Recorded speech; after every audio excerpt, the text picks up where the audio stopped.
नमस्कार दोस्तों, मैं रोहन उपाध्याय और आज हम इस वीडियो में बात करने वाले हैं 10th क्लास आरबीएसई के मैथ्स पेपर के पैटर्न के बारे में।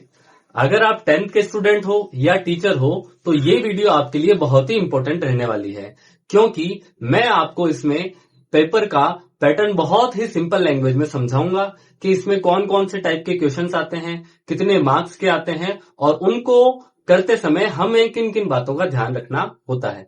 तो इस वीडियो को आपको एंड तक जरूर देखना है। तो पेपर में जो सबसे पहला टाइप आता है वो आता है बहुविकल्पात्मक या एमसीक्यू। इसके अंदर देखो क्या है, आपको टोटल 18 सवाल पूछे जाते हैं और सभी एक एक नंबर के होते हैं। तो मतलब आप यहां से 18 नंबर पूरे आसानी से लेकर आ सकते हैं। लेकिन ध्यान रखने वाली बात यह है कि इसके अंदर बच्चे गलतियां भी ज्यादा करते हैं। कारण क्या है कि या तो वो कई बार क्वेश्चन को ढंग से नहीं पढ़ पाते या फिर ऑप्शन को ढंग से नहीं देखते। तो इसमें आपको क्या करना है, आराम से करना है और क्वेश्चन और ऑप्शन दोनों को ढंग से देखकर फिर इसका आंसर आपको करना है। सेकंड टाइप आता है रिक्त स्थान या फिल इन द ब्लैंक्स वाला। इसके अंदर आपको टोटल 6 सवाल पूछे जाएंगे और सभी एक एक नंबर के रहेंगे। रिक्त स्थान के अंदर मोस्टली आपसे कॉन्सेप्ट या फिर फॉर्मूला बेस्ड क्वेश्चन ही पूछा जाता है। तो इसके लिए आपको अपने कॉन्सेप्ट को और फॉर्मूला को अच्छी तरीके से कंप्लीटली प्रिपेयर करना है।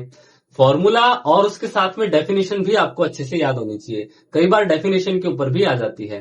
अब पेपर में जो नेक्स्ट टाइप आपके सामने आता है वो आता है कौन सा, अति लघुत्तरात्मक का। इसके अंदर टोटल 12 सवाल आपके सामने आएंगे और सभी एक एक नंबर के रहेंगे। तो इसके अंदर आपका जो आंसर होगा वो 2 से 3 लाइनों का रहने वाला है। और ध्यान रखना कि आपको इसमें पॉइंट टू पॉइंट आंसर लिखना है, अननेसेसरी इसको लंबा नहीं करना है। ठीक है, 1 या 2 लाइन में आपका सटीक आंसर आना चाहिए, फालतू में उसको लंबा नहीं करना। जो पूछा है डायरेक्ट उसी का आंसर आपको देना है।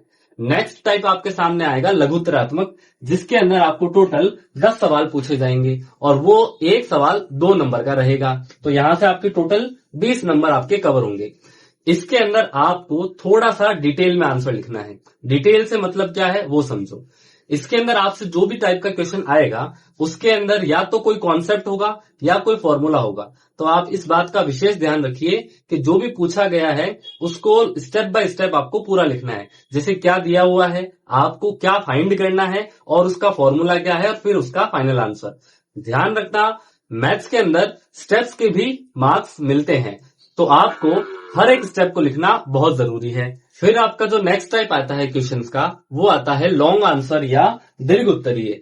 इसके अंदर टोटल 4 सवाल आएंगे और हर एक सवाल आएगा 3 नंबर का। अब इसमें ध्यान रखने वाली बात क्या है, इसमें आपको लंबा आंसर लिखना है। साथ में अगर आपको लगता है कि इस क्वेश्चन के आंसर में या इस टाइप के क्वेश्चन के आंसर में अगर आप कोई डायग्राम बना के समझा सके तो वो इजीली समझ में आएगा, तो उसमें डायग्राम भी आपको बनाना ही है। ठीक है, नेक्स्ट जो आपका लास्ट टाइप है पेपर के अंदर वो आएगा निबंधात्मक या वेरी लॉन्ग आंसर टाइप में। इसके अंदर देखो पूरा डिटेल में आपको आंसर लिखना होता है, लेकिन उसमें आपको ध्यान क्या क्या रखना है वो देखो। सबसे पहले अगर कोई हेडिंग है तो उसे अंडरलाइन जरूर करना। उसके बाद में क्या करना है, आपको सारे काम को स्टेप बाय स्टेप क्लियरिटी से लिखना है। ठीक है, उसके बाद फाइनल जो आंसर आएगा उसको एक बॉक्स में बंद करके आप लिखिएगा, जिससे कि आपका आंसर बहुत ही सुंदर दिखेगा। अब सबसे इंपॉर्टेंट बात कि पेपर को अटेंड कैसे करना है। वैसे सबका अपना अपना तरीका रहता है, बट मैं आपको वो तरीका बताने वाला हूं जिससे कि विद टाइम मैनेजमेंट आप पूरे पेपर को अच्छे से अटेंड कर सकते हैं।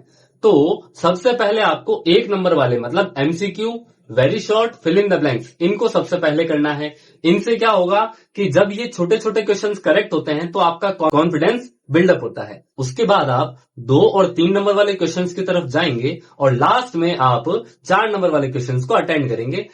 ध्यान रखना, टाइम मैनेजमेंट पूरे पेपर को करते समय बहुत जरूरी है, इसलिए एग्जाम से पहले आपको 2 या 3 मॉक तो लगाने ही है ताकि आपको टाइम का अंदाजा हो जाए।